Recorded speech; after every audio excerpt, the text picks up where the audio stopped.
Tonight we're at the Pavilion in Beijing, where AmCham China's Young Professional Committee is hosting an event with the National Football League from the U.S. I'm AmCham China's Matt Whistler. NFL has brought over a group of players, including Ed Wong. He's the very first Chinese-American player to play in the NFL. We're going to be speaking with Jack Brewer. Jack used to play with the Vikings, the Giants, the Cardinals, and the Eagles, and today he's more of a humanitarian and an entrepreneur, helping people around the world. He's here to see what China is all about. This is his second visit here, and he made some time to talk to AmCham China here today. So Jack Brewer, welcome. Thank you for having me. So you're here with some NFL players and on an NFL tour. What's the NFL doing in China, and what are you guys here for?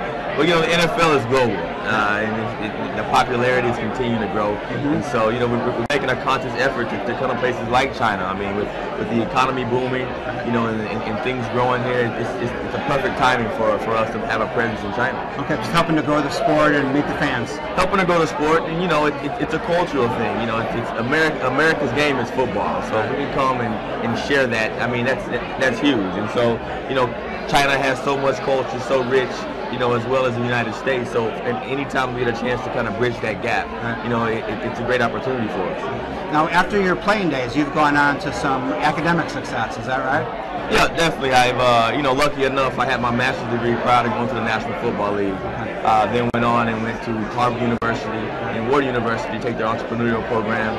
And then now I'm currently at CIPA at Columbia, School of International and Public Affairs. Okay. What do you hope to do with that? And like I heard you say international, so I know you're looking at the globe yourself. Definitely. You know, I want to continue to grow my business in Brewer Sports, but you know, in the next few years, I look at hopefully, you know, taking some form of office or a position with United Nations and helping to do a lot of international work. You know, I'm more interested in doing philanthropy, helping bring world peace and justice to those individuals who don't have it. In areas of the world that are most poor. You know, we focus on fighting extreme poverty all throughout Africa, Haiti, Mexico, and in different places around the globe. Now you're talking about the Jack Brewer Foundation now, right? Yeah, Jack Brewer Foundation, which is the organization that I created in 2006. We have microfinance programs, we have a scholarship program, and we do several different economic development projects throughout the globe. And so, yeah, that's basically it. Now tell me where the money comes from for the foundation. How are you guys financed? All private money. You know, I've started doing fundraisers in 2006 and have been able to put together a pretty good donor base. Right. You know, we're really thin. We have no full-time staff, so we're able to keep everything lean.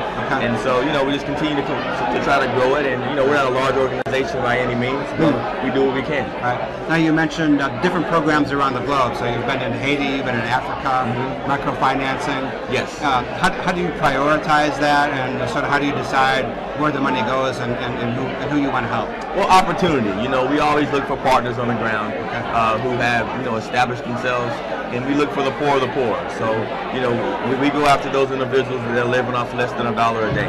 And so, you know, in countries like Malawi, Africa, like Haiti, you know, parts of Mexico, you know, those problems exist. And so those are who we target, and we find opportunity, and if we can raise funds to help a situation out, we do that.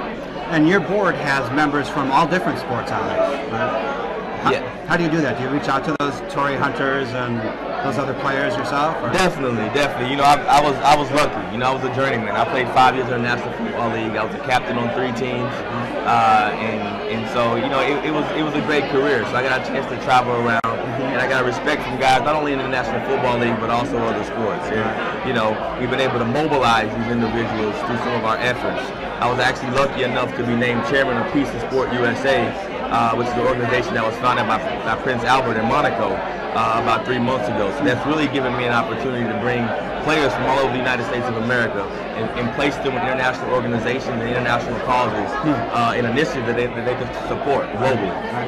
What's your answer when people say that players are very selfish and like only interested in themselves and that sort of thing?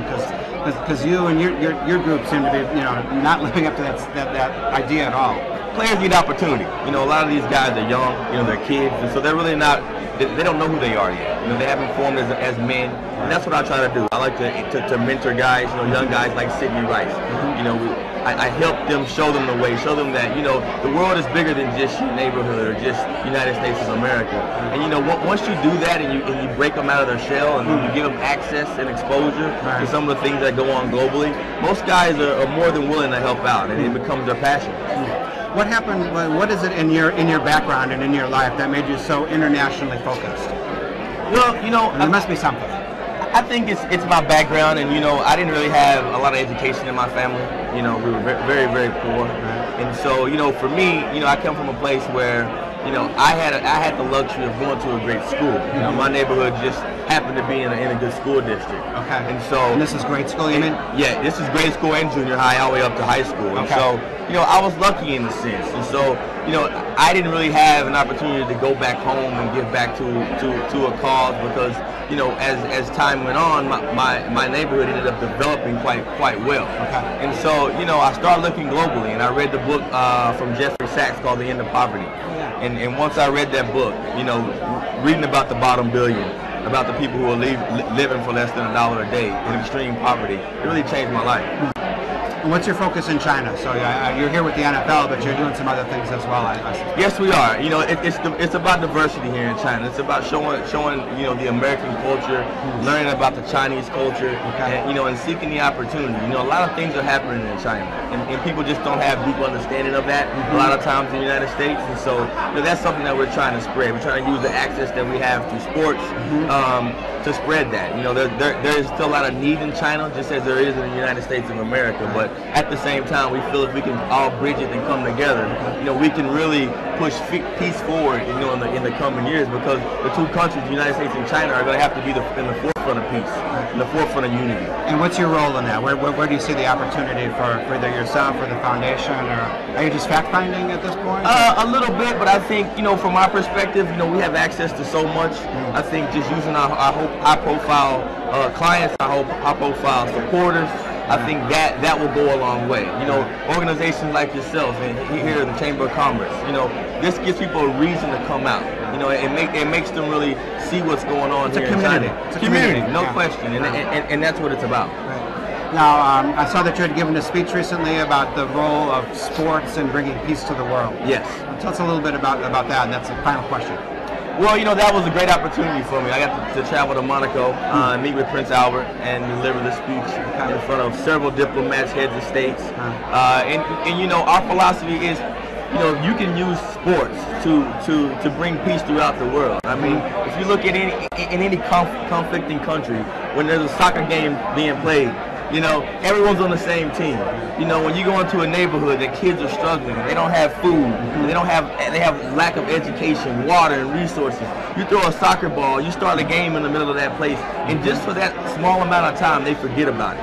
And it is really the one unifying factor. It's the one universal language, sports. And so that's something that we really believe in, I'm passionate about, and I want to continue to spread that. That's great. Thanks for joining us today. Thanks for continuing the good work and corporate social responsibility type initiatives and helping people out. Thank you so much. I appreciate everything. All right, thanks. Thanks. Okay.